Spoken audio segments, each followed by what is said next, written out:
Boa noite, vamos dar início a mais uma transmissão. Hoje, Direito Administrativo, nosso amado Direito Administrativo, idolatrado Direito Administrativo.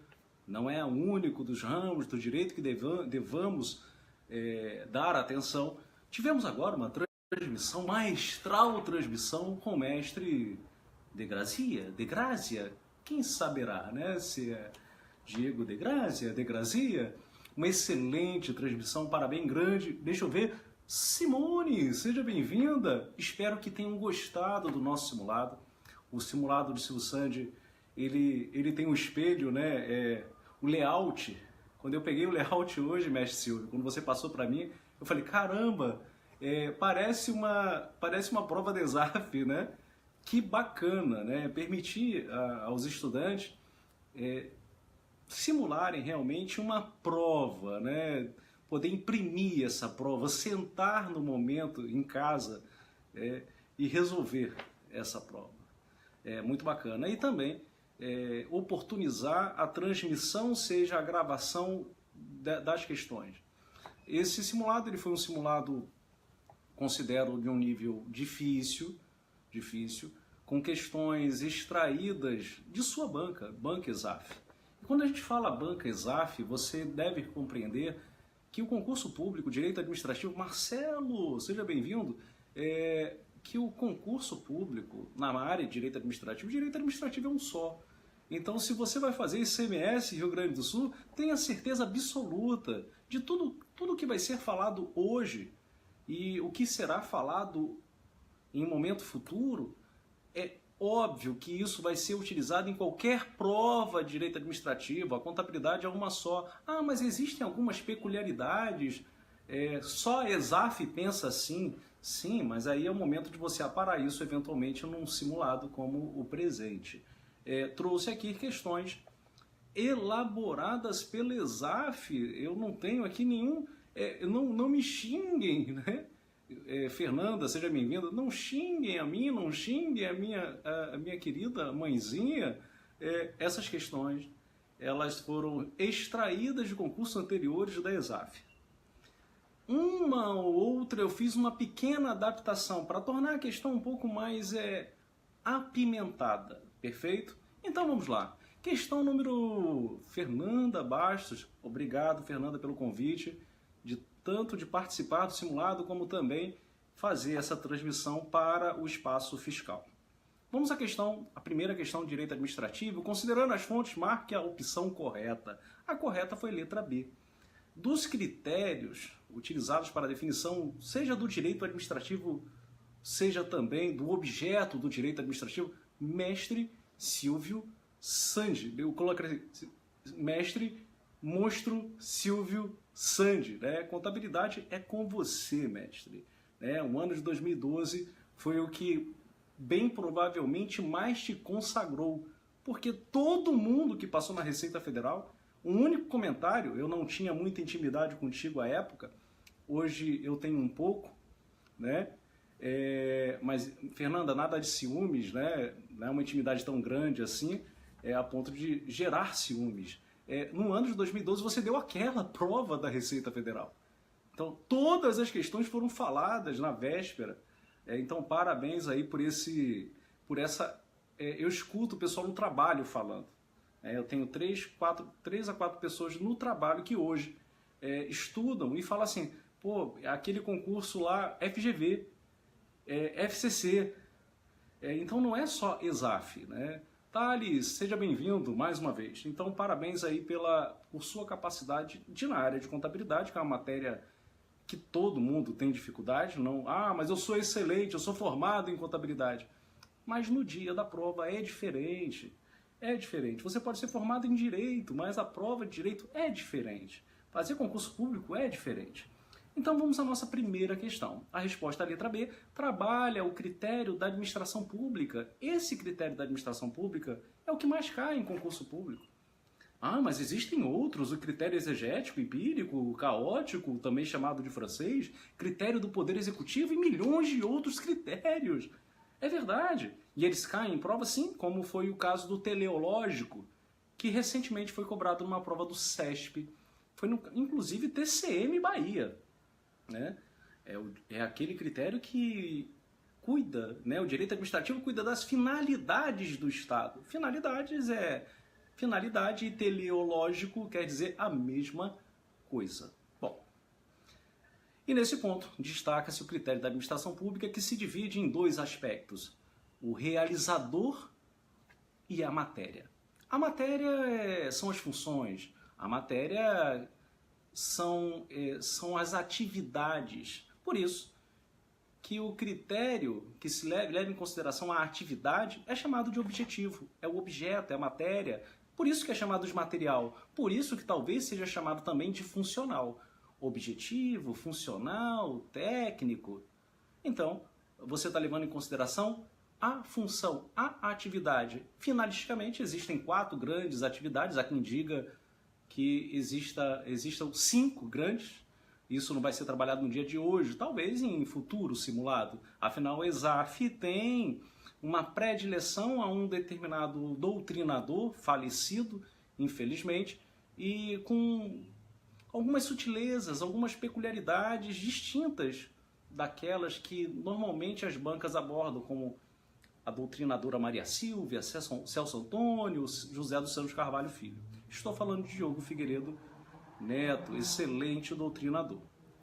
Então, pelo critério funcional material, o conceito de administração pública é de fato um complexo de atividade. Então, essa é a resposta. Perfeito? E o aspecto subjetivo. Subjetivo, sujeito. Sujeito é quem realiza, são os órgãos, por isso chamado de orgânico. É o aspecto mais formal, por isso também chamado de formal. Orgânico, formal, subjetivo. Leva-se em consideração aquele que realiza a atividade. São os órgãos, são as pessoas, são os agentes administrativos. Bom, qual o erro da letra A? Sabemos. Você tá galã, hein, mas pô, deixa eu... Pô, Diego, vou até fazer até mexer aqui no cabelo, tomei banho, fiz barba ontem. Gente, absurdo, né? A pessoa quando nasce para ser um urso, é um urso. Fiz essa barba ontem à noite, já tá aqui toda cerrada, né? Mestre, faz depilação a laser, faz depilação. Gente, eu já fiz depilação. Assim, pensa numa dor, multiplica por 2, eleva ao cubo, multiplica agora pelo fatorial de 5. Meu Deus do céu, começou por aqui, ó, a depilação. Crack. Aí foi o primeiro ai. Aí veio. Ai até o final. Eu não recomendo que vocês façam depilação. Não foi a laser não, foi na cerinha. Uma vez só, na vida, nunca mais farei. Qual o erro da letra A? Pelo princípio da especialidade, atividades que ficam no centro da administração são levadas para a periferia. Então o centro ele é muito burocrático, é atividade extremamente política, não é tão técnica. Por isso, a administração centralizada vai começando a criar seus filhotes e joga na periferia, seja uma criação diretamente por lei específica, seja uma mera autorização em lei específica. Quando se cria é direito público, quando se autoriza é direito privado. E a ela se atribui a titularidade, a execução. Quais são essas entidades administrativas? São as autarquias, fundações, sociedade de economia mista e empresas públicas. Quer dizer que elas realizam várias tarefas dentro dos limites da lei. Criadora, autorizativa, então elas são mais especiais. Elas têm uma finalidade específica. E esse princípio de criação da administração descentralizada, técnica, funcional, por serviços, é o princípio da especialidade. Só que o item fala o controle sobre seus próprios atos, autotutela. Súmula 473 do STF. Letra C, qual o erro? É fato que a jurisprudência, enquanto conjunto de decisões reiteradas que vão em um único caminho, elas não só advêm do poder judiciário. Comumente, o senso comum nos leva a pensar dessa forma, que a jurisprudência ela advém só do órgão do poder judiciário. Mas não. Tribunais administrativos, como os tribunais de contas, cortes de contas, veja o caso da Corte de Contas Federal, TCU, um órgão que está umbilicalmente ligado ao legislativo, diria umbilicalmente no sentido de um controle finalístico, né? É um controle finalístico do legislativo, ele não faz parte. E quando eu falo umbilicalmente bom, eu Houve um momento na minha vida que quando eu saí da minha mãe, eu estava ligado a ela, mas eu não estava mais dentro dela. Então eu não sou um órgão da minha mãe, mas eu estava ligado à minha mãe, pelo umbigo. Então minha mãe continua me controlando, né, até um ponto que eu ganho independência. Esse é o Tribunal de Contas da União. Ele está ligado ao legislativo, mas tem uma vida independente. Ele é independente, ele é autor, ele é primário, ele não submete à hierarquia de nenhum outro órgão. E dentro dessa ótica, o Tribunal de Contas da União também produz importante jurisprudência. Mas sua jurisprudência, de regra, não conta com caráter vinculante. É isso mesmo. A jurisprudência ela é destituída, de regra, de caráter vinculante. Regra do verbo comporta exceções. Uma exceção é a jurisprudência do STF quando adotada em sede de controle concentrado abstrato. Concentrado abstrato. Porque há o concentrado difuso e esse não gera, de regra, natureza vinculante. A não ser quando o STF adota a sistemática dos recursos repetitivos do novo Código de Processo Civil. Bom, então esse é o erro da letra C. O erro da letra D, que institutos como da suplência, delegação, substituição visam impedir que o serviço paralise, sofra uma solução em sua continuidade. E esse princípio que diz, serviço público não pode parar. A não ser em situações excepcionalíssimas, um caso de emergência, situações excepcionalíssimas mediante notificação prévia, quando há um inadimplemento do usuário ou por uma motivação técnica. Perfeito? Então, que princípio? Impessoalidade? Não, o princípio da continuidade do serviço público. E o item E, em sentido formal, orgânico, são as pessoas. E aqui se diz relacionada à natureza da atividade. Não. Relacionada à natureza é o objetivo, é o material, é o funcional. E assim confirmamos letra B de bola. Vamos à segunda questão. Também questão de ESAF. A possibilidade jurídica de submeter-se efetivamente qualquer lesão de direito e, por extensão, a ameaça a algum tipo de controle não se está se referenciando no caput só ao inciso 35 do artigo 5º. Professor, o que tem lá no artigo 5º, inciso 35? A lei não é um veículo hábil para afastar da apreciação do Poder Judiciário lesão ou a ameaça ao direito. Então a lei não pode, pelo sistema inglês adotado entre nós, e não o sistema do contencioso administrativo francês, a dualidade, adotando um sistema de jurisdição única, de tal sorte que nenhuma lesão pode ser afastada da apreciação do Poder Judiciário. Nenhuma lesão. O que se afasta é a apreciação do puro mérito administrativo por conta da reserva do administrador público como observância e preservação da separação dos poderes. Então, algum tipo de controle, aí você pensa, autotutela? Bom, a autotutela é um tipo de controle que você pode submeter o controle, né? O controle, só que a autotutela, ela é realizada, acompanhe comigo, ela é realizada pela própria pessoa jurídica. O nome já nos revela autotutela, autoproteção, tutelar, controlar o seu próprio ato. E a questão diz, e por extensão submeter-se a qualquer lesão. Aí, qualquer lesão, existe um princípio um pouquinho maior, mais amplo do que a autotutela. É a sindicabilidade. Podemos afirmar categoricamente que a autotutela, como diz, eu copiei isso, porque nós, professores de concurso público, nós somos bons compiladores, nós não somos doutrinadores. Eu fiquei até lisonjeado quando eu li o livro do João Trindade e Gustavo Scatolino, quando falaram assim, segundo o doutrinador Sionil Borges, aí eu não sou doutrinador, eu não posso escrever o que eu penso, eu tenho que escrever aquilo que melhor... na verdade, não é o que é melhor doutrinariamente, é aquilo que é majoritário. Porque o melhor nem sempre é aquilo que a gente concorda, mas é o majoritário. Né? Então, melhor nem sempre é o majoritário, na verdade. Então, acompanhe carinhosamente A autotutela disse, nos revelou, Diogo Surdi. Diogo Surdi é um professor maravilhoso. O livro dele é extremamente didático, o material dele é extremamente objetivo. Nós ficamos, às vezes, só com aquele material, né? O material PDF do Sionil que tinha no Estratégia era muito bom, aprovou não sei quantos. O material agora do Eric Alves é o melhor. E não damos oportunidade, por exemplo, ao Jonatas Albino, de um outro lugar, que eu não vou falar porque eu estou no Espaço Silvio Santos, depois procurem.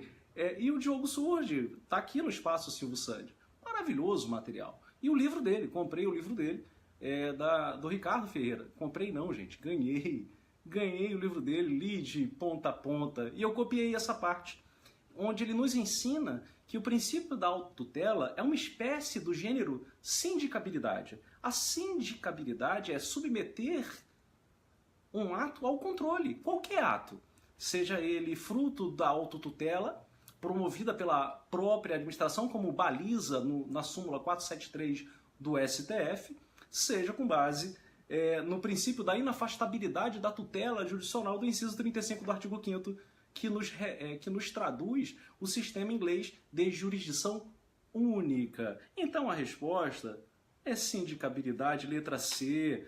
Essa questão foi retirada desse livro que eu falei para vocês, do Diogo de Figueiredo. A ESAF tem essa mania. Às vezes vai lá, recorta um quesito. Esse autor ele tem uma característica, ele é extremamente principiológico. Então ele transforma vários institutos de direito administrativo em um determinado princípio e o nomeia. Né? Então vem princípio da responsabilidade, princípio da juridicidade, subsidiariedade, consensualidade e milhões de outros princípios.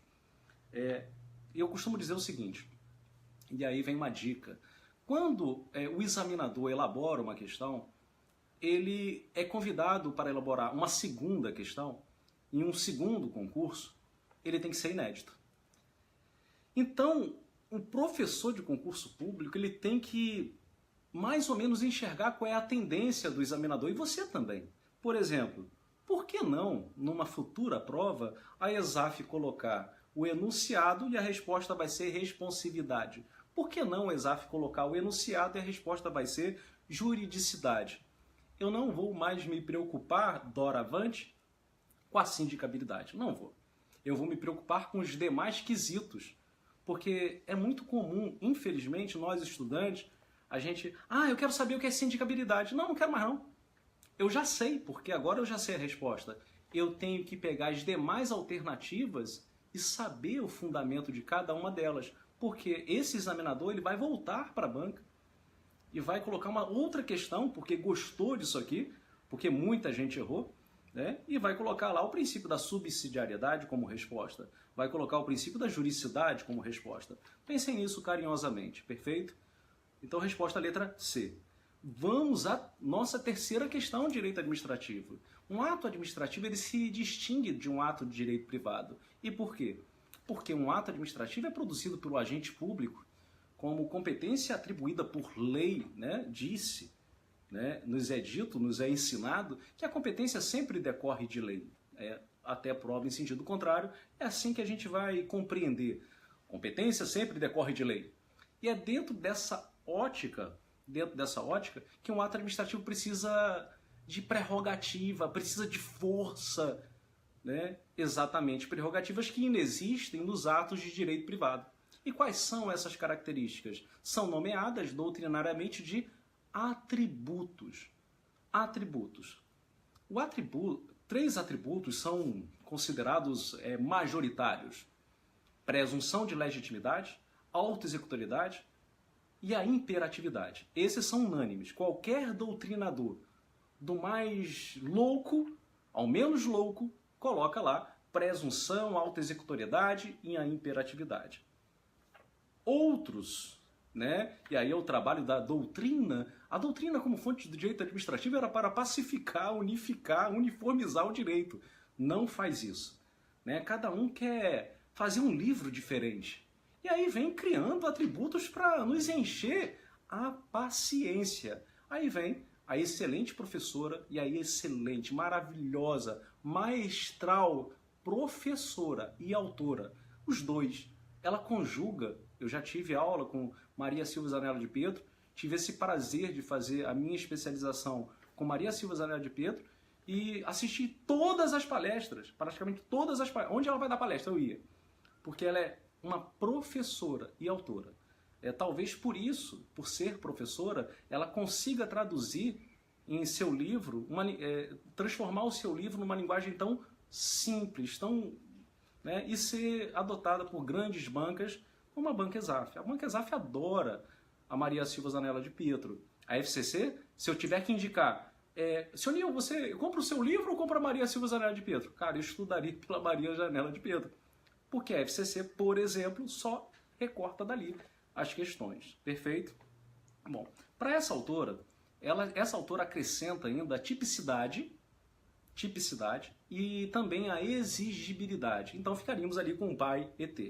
Ocorre que nem todo ato administrativo é dotado de imperatividade e nem todo ato é dotado de autoexecutoriedade. Exemplo, hoje, vou dar um exemplo que aconteceu hoje.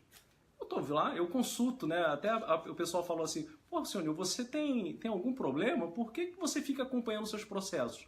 Eu quero saber se eu vou ganhar o meu recurso, o recurso. Eu aplico o auto de infração e eu fico acompanhando o processo.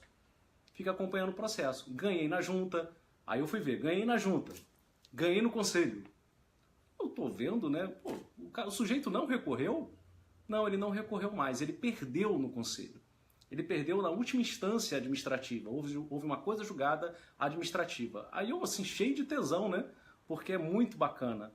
Mas ele pagou? Não, ele não pagou. Essa dívida de valor vai ser inscrita em dívida ativa. O Estado pode auto-executar? Não, não pode.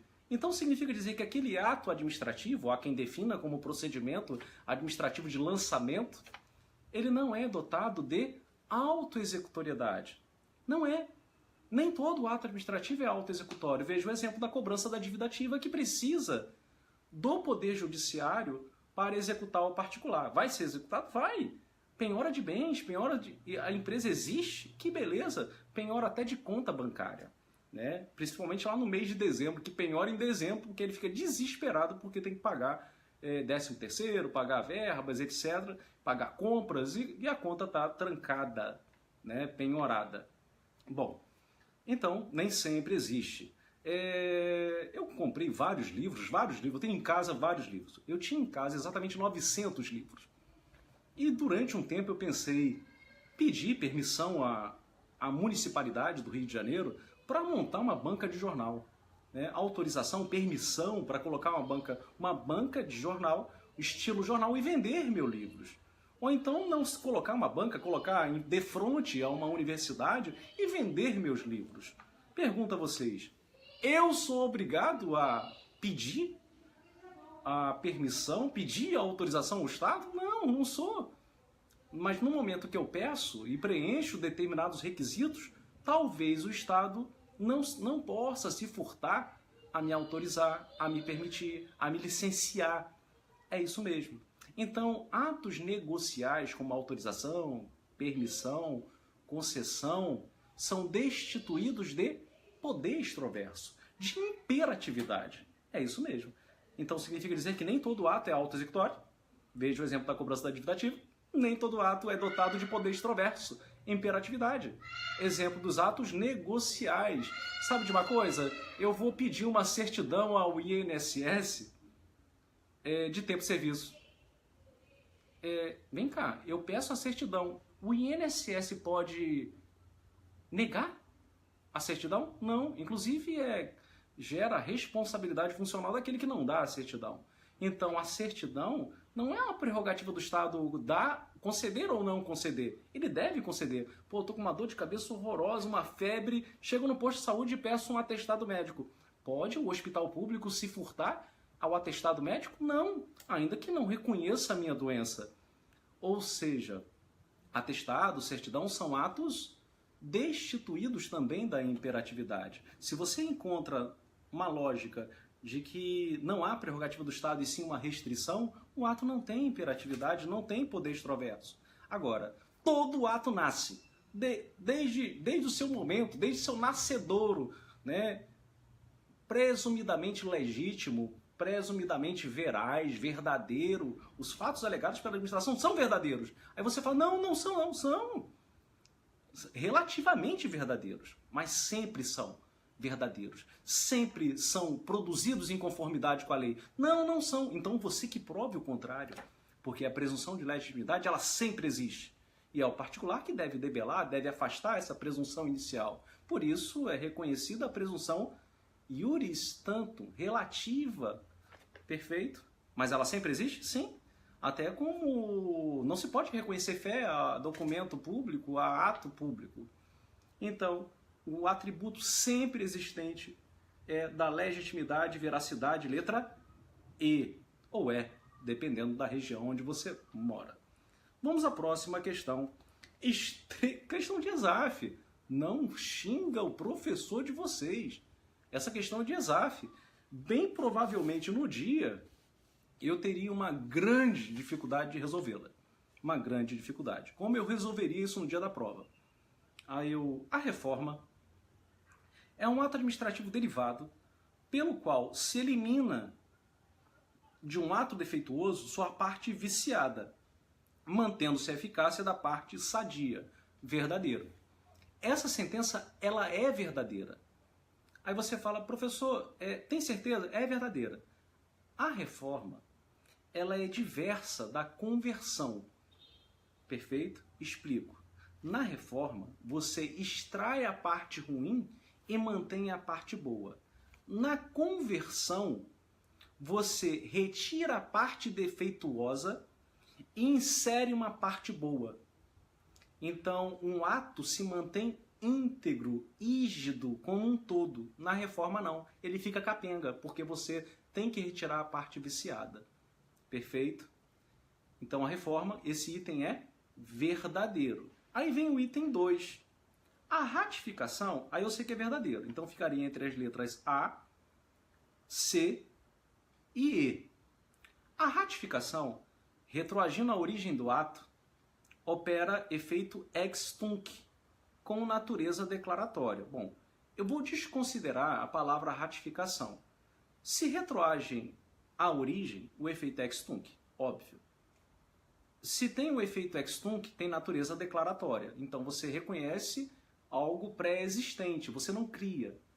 A grande questão é ratificação. Será que isso é ratificação? Será que isso é convalidação? Depende da banda doutrinária. Né? Depende da banda doutrinária, depende do doutrinador. Então eu sei isso na prova, então eu pulo para o item 3. Eu não consigo julgar o item 2, eu pulo para o item 3. Além da modalidade de conversão operada por ato administrativo, poderá também o legislador, de modo abstrato e geral, sanar genericamente uma categoria dos atos defeituosos, atribuindo-lhes efeitos de atos legalmente íntegros. Isso é possível? Sim, até por emenda à Constituição. Veja o caso da emenda constitucional, que convalidou a criação de municípios inconstitucionais, dada a ausência de lei complementar, fixando aquele tempo em que podem ser criadas. Jefferson, da editora Juspod, manual eu não entendi, Thales, mas ele deve estar perguntando sobre o manual de direito administrativo facilitado, nosso lá, meu e de Adriel. Grande Renato Coimbra, seja bem-vindo, vamos lá. Então o item 3, ele é verdadeiro. Então o item 1 verdadeiro, item 3 verdadeiro, eu fico entre as letras A e E. Eu acho que caiu, deixa eu voltar aqui. Gente, voltando a nossa transmissão, voltou o sinal para vocês, estamos a postos. Espera aí, acende essa luz, volta aqui. É muita tecnologia para mim esse negócio aqui, meu Deus do Deus.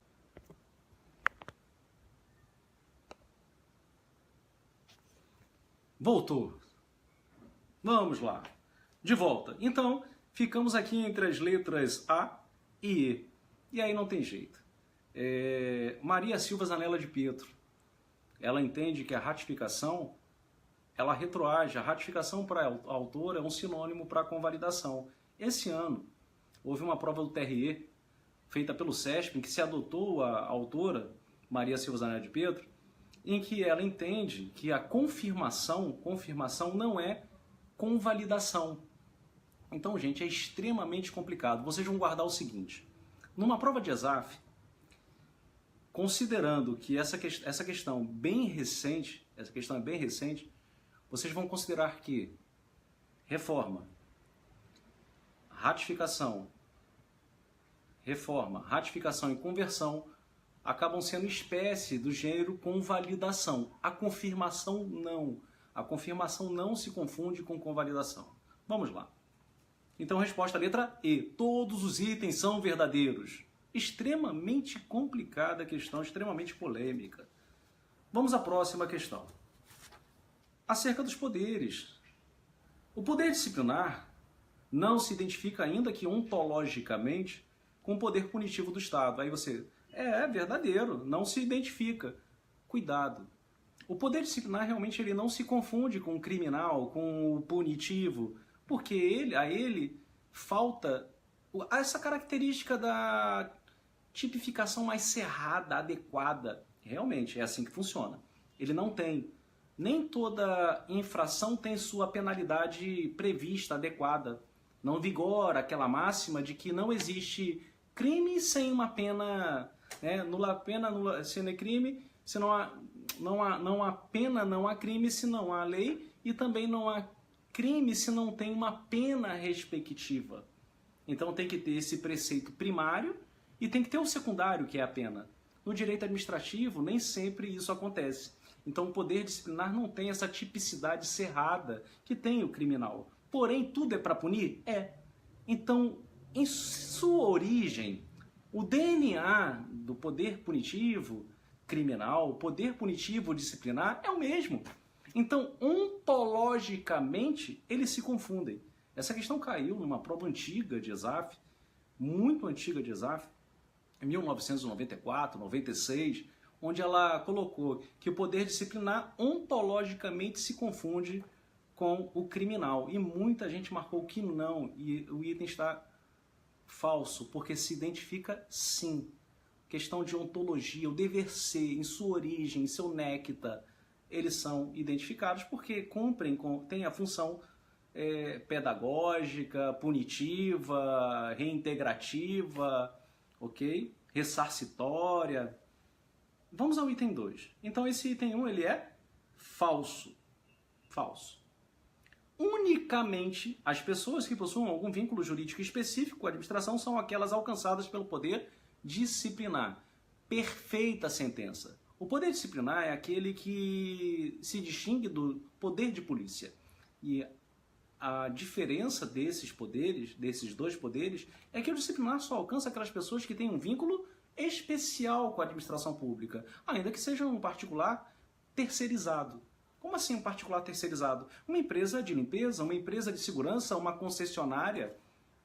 Esses podem ser multados, advertidos, suspensos, e essas penalidades advêm do poder disciplinar. Agora, você, particular, que está transitando em seu veículo e se depara com uma lei seca e bebeu, né, comeu um chocolate com licor, você vai perder sua carteira como decorrência do vínculo especial que você tem, não, uma supremacia geral, né, a proteção do público sobre o individual, supremacia do público sobre o individual, supremacia do interesse público sobre o particular, poder de polícia. Então esse item é verdadeiro.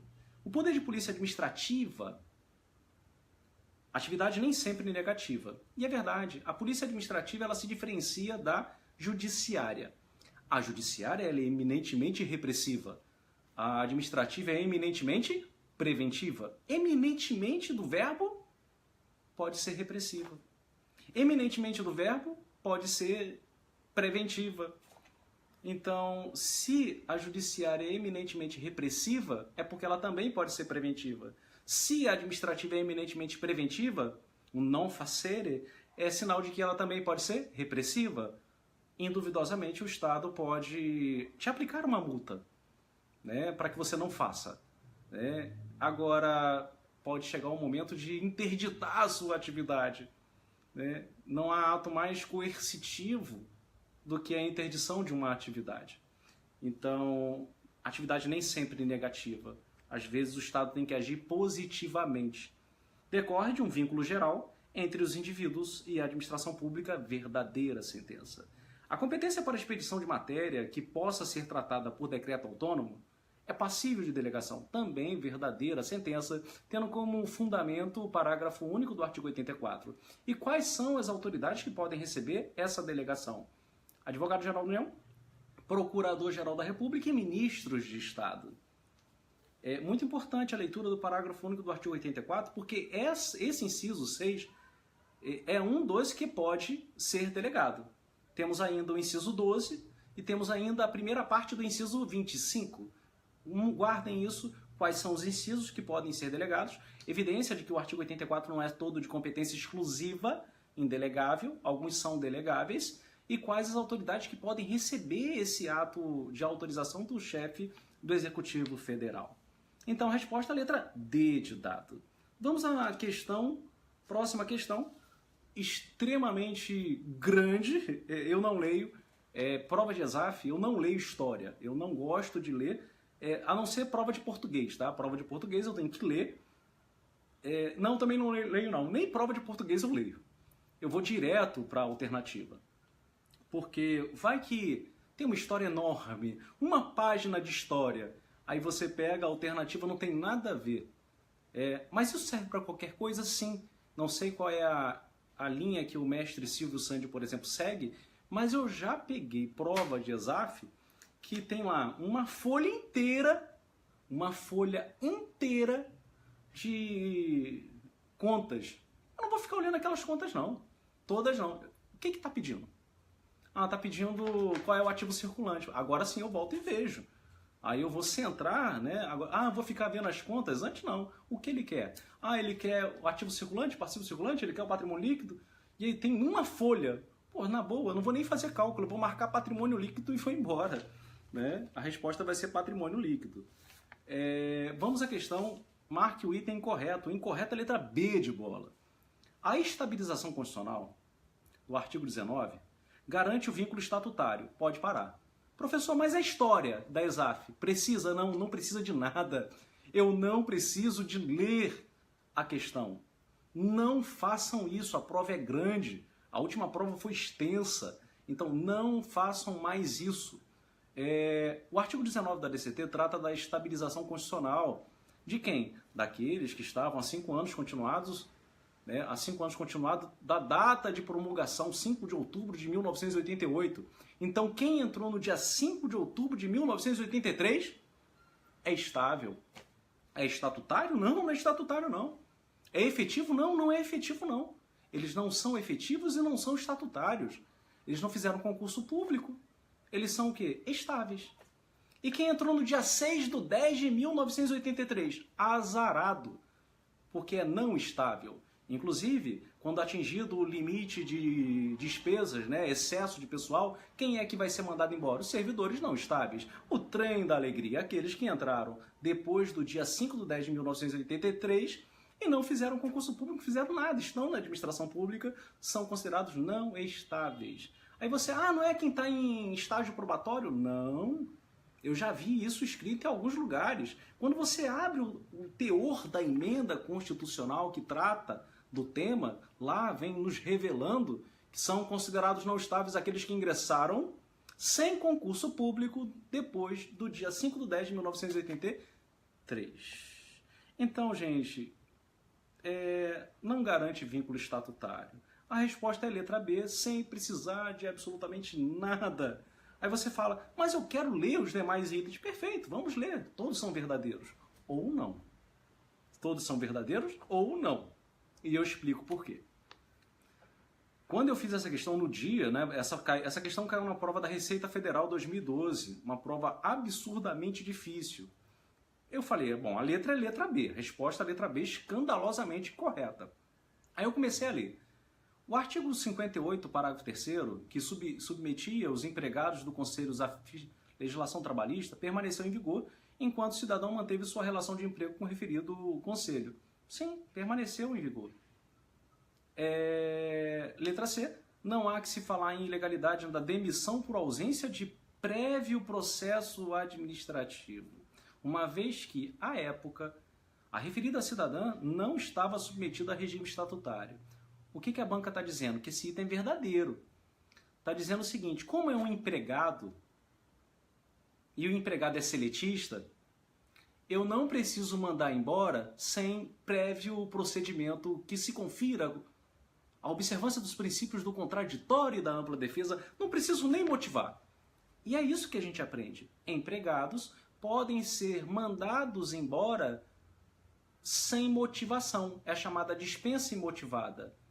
Ocorre que essa sentença hoje, essa sentença, ela deve ser considerada errada.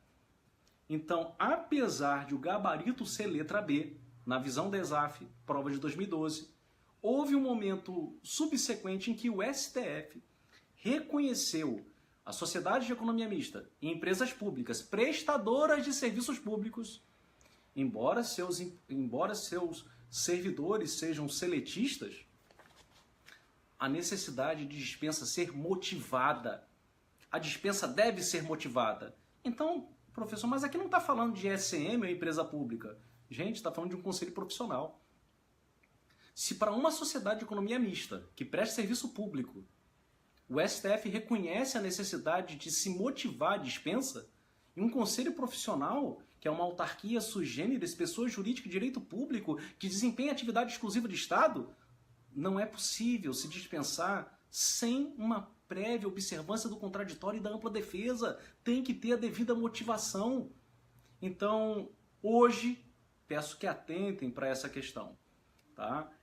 Houve um recurso extraordinário com repercussão geral reconhecida pelo STF, em que ele reconheceu a necessidade de se motivar a dispensa de empregados de sociedade de economia mista e empresas públicas prestadoras de serviços públicos. Essa questão foi do ano de 2012. A decisão do STF foi depois dessa prova. Então guarda na manga que o empregado do conselho profissional, não, professor, não é empregado não. Sim, porque como a ADIM, que suspendeu a eficácia, atenção, aquela questão do duplo regime, né? Eu posso ter no âmbito da administração pública o estatutário ao lado de um seletista. Sim, é verdade, mas o STF suspendeu no ano de 2007 a aplicabilidade do dispositivo. Só que quando se confere uma liminar e não se modula o efeito, princípio da modulação temporal, qual é o efeito da liminar? Ex nunc. Então ficam preservados os efeitos da legislação pretérita. Então quem é empregado permanece empregado, mas os próximos devem ser contratados pelo regime estatutário. Então, para nós, lembrar que há empregados e podem haver, meu Deus do céu, se isso cair na prova você marca que está errado, pode haver estatutários, perfeito? Letra D, a decisão tem um efeito ex nunc, é óbvio, porque é uma liminar, não há direito adquirido a regime jurídico. Verdadeiro. Pergunto, eu preciso de ler a história? Não. Nenhum ponto dela. Vamos à próxima questão. Essa é uma inovação. Essa realmente foi uma questão que caiu na ESAF, mas eu troquei o gabarito. Eu troquei... A resposta inicial da ESAF era deslegalização, também chamado de delegificação. Essa foi a resposta originária. Então, se você é aquele estudante que gosta de fazer questões da ESAF e decora, você errou. Porque eu inverti os conceitos. A repartição do legislador ordinário para que a administração edite um ato normativo, porém sem força de lei. Bom, se é sem força de lei, é um ato secundário. Restringindo-se à simples regulamentação das leis. Isso é o quê? Delegação receptícia? Receptícia quer dizer, tem o mesmo receptáculo. Lei delegada. A lei delegada tem a mesma base normativa. Lei lá, lei aqui. Não é. Reserva legal? Não, não é lei. Deslegalização? Não. A deslegalização é quando você retira da base lei e manda para uma outra base que também inova. O STJ entende que a deslegalização ocorre, por exemplo, nos casos das agências reguladoras, controladoras. A Anvisa, ao editar uma resolução, não é lei, é resolução. Mas ela inova, como também pode inovar a lei. Lei é lei, resolução é resolução. Então é uma outra base normativa que tem também o atributo de criar o direito, um direito novo. Isso é deslegalização. Então o que é? Remissão. Eu só vou fazer remissão, eu só vou fazer menção ao que existe, porque eu não posso ultrapassar o seu conteúdo.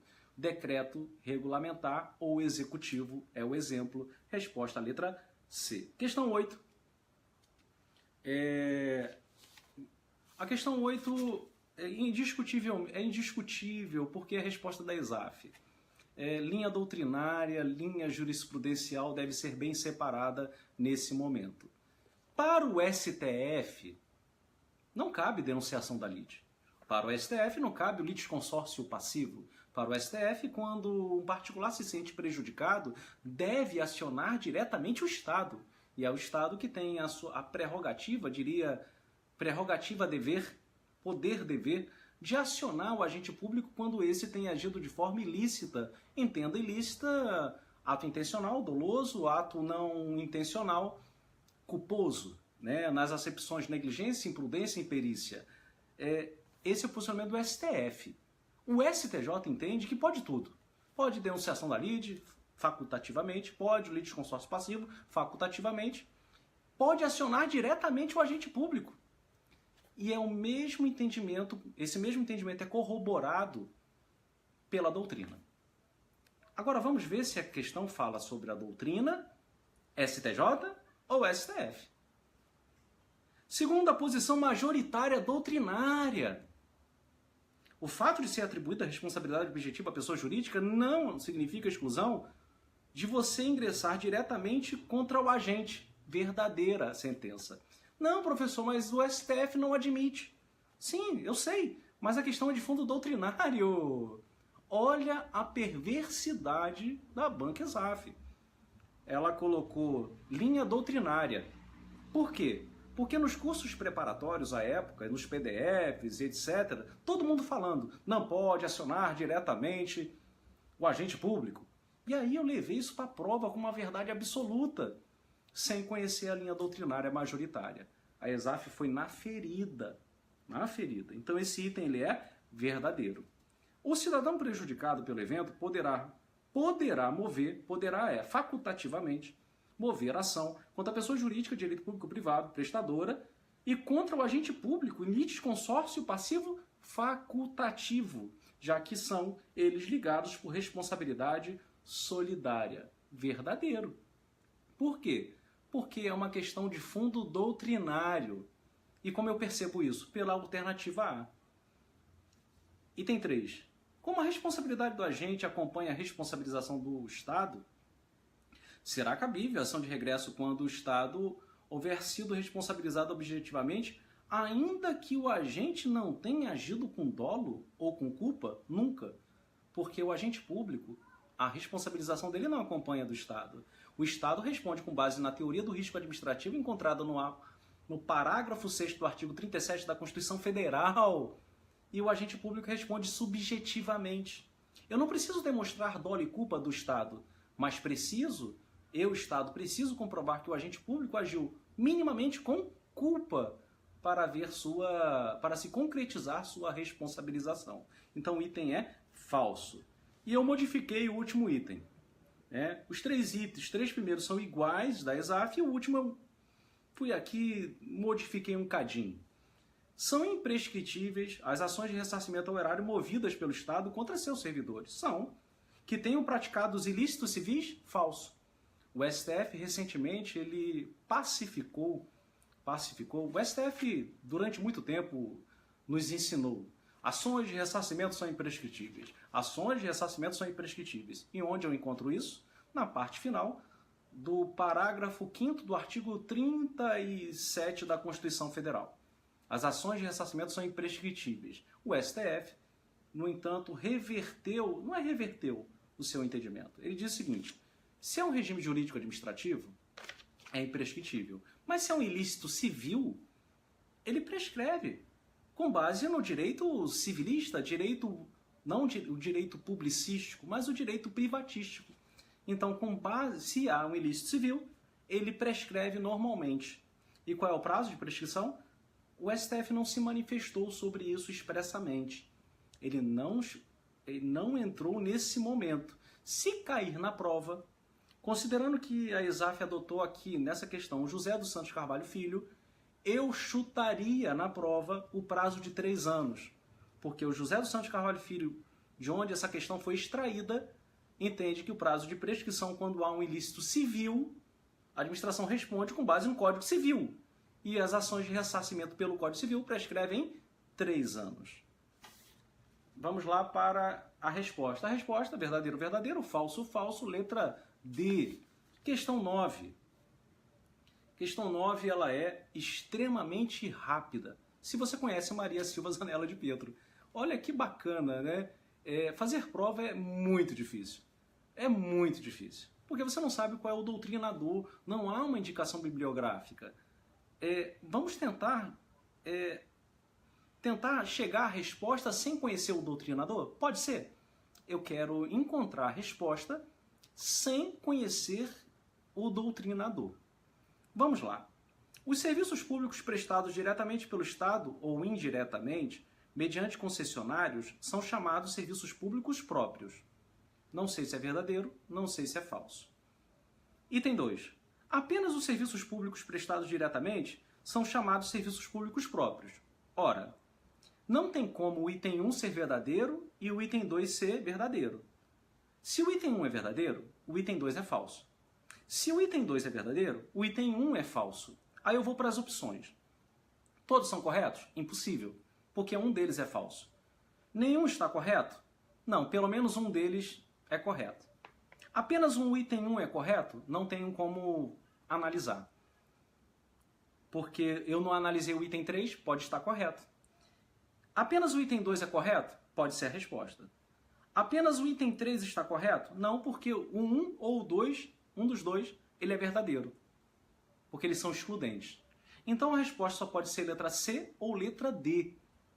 Aí eu vou fazer o seguinte, eu vou ler o item 3. Os serviços públicos prestados indiretamente, mediante concessão, autorização, permissão ou regulamentação, são serviços públicos impróprios. Aí os serviços públicos prestados indiretamente mediante concessão, autorização, permissão ou regulamentação são serviços públicos impróprios. Bom, se o item 3 ele é verdadeiro, porque está chamando de impróprio, o indiretamente, o item 1 é falso. O item 1 é falso. Se o item 1 for verdadeiro, o item 3 é falso. E aí vem a grande sacada. A resposta aqui, você vai ficar entre duas alternativas, ou é 1 ou é o 2. O 3 você já excluiu. O 3 ele é falso. Se o item 3 é falso, é porque o item 1 ele é verdadeiro. Olha que bacana. Professor, não é isso. Gente, claro que é isso. Porque raciocínio lógico. O problema no dia da prova é você ficar fazendo esse raciocínio lógico, né? O item 2 é falso. Ele é falso. Ou o item 1 é verdadeiro. Ou é falso ou é verdadeiro, verdadeiro ou falso. E aí você entra na literatura de Maria Silva Zanella de Pietro. E é extremamente simples o entendimento da autora. O Estado é titular? É. Presta diretamente? Presta indiretamente? Pouco importa.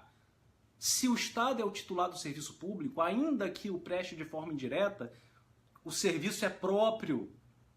Ah, é? É. Para Maria Silva Zanella de Pietro.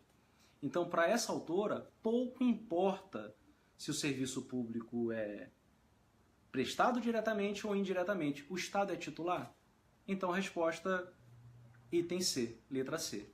Eu sei que é extremamente difícil no dia da prova você ter esse jogo de cintura, mas percebam que excelentes questões de ESAF, excelentes, não só de ESAF, FCC, FGV, qualquer outra banca, uma letra é contrária à outra, então se liga a isso, perfeito?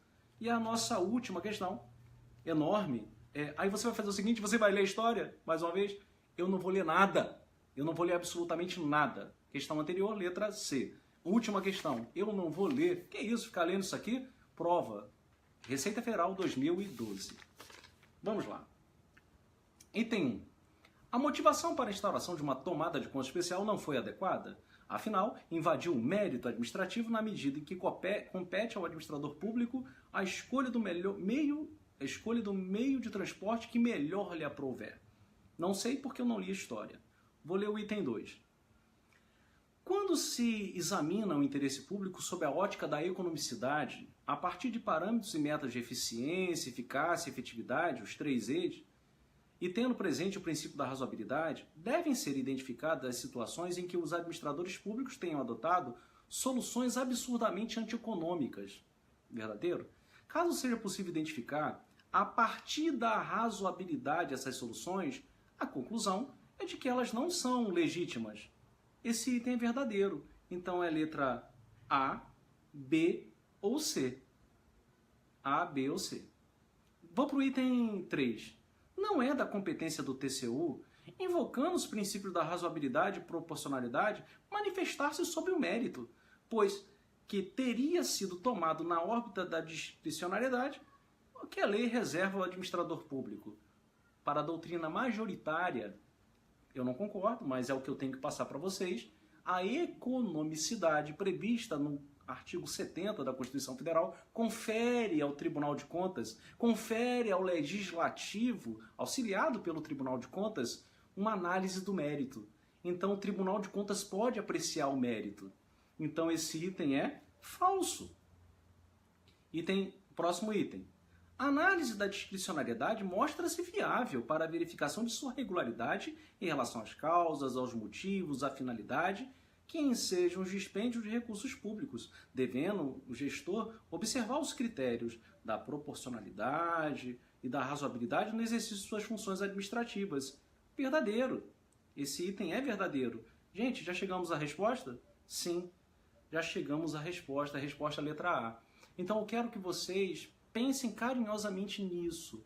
Não ler a história que foi induzida pela banca. Vai às alternativas. E aí vem, olha o último item. O controle de economicidade envolve uma questão de mérito, para verificar se o órgão procedeu na aplicação da despesa de modo mais econômico, atendendo, por exemplo, uma adequada relação custo versus benefício. E o Tribunal de Contas não faz isso? O exame da economicidade? Faz. Esse item é verdadeiro. Resposta confirmada, letra A. Espero que tenham gostado desse simulado. Questões da ESAF, parte delas adaptadas. Obrigado, mestre Silvio, por esse convite, por essa oportunidade, mais uma vez. Obrigado, Fernanda, por me oportunizar esse momento com os pupilos do Espaço Fiscal. E aguardemos o nosso próximo simulado no Espaço Fiscal. Fique com Deus, uma excelente semana. Espero que tenham gostado das questões e da correção. Um grande abraço a todos.